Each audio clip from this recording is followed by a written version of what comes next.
Guys, aku tak tahu lah nak abang gambar macam mana. Sekarang ni, dia nak buat surprise kat aku. Tapi, dia ajak aku pergi beli barang. Aku pun tak tahu lah macam mana. Lepas tu bila aku nak pergi dekat kat dia, dia marah. Apa tengok ni? Aku pun tak faham.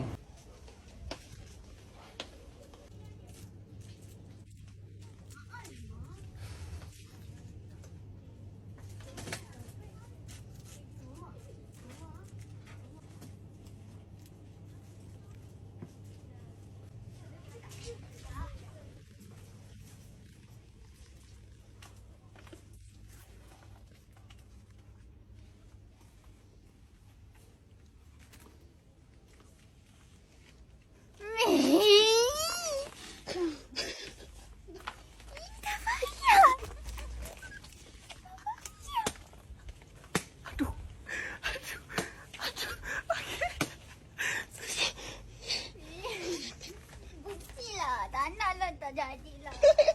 Okey, tak lah. Saya kebetulan je. Aduh, kau suruh tunggu luar. Oh ya, saya nak cari barang saya. Kebetulan. Okay. Weh, belakang tak nak jalan sekali.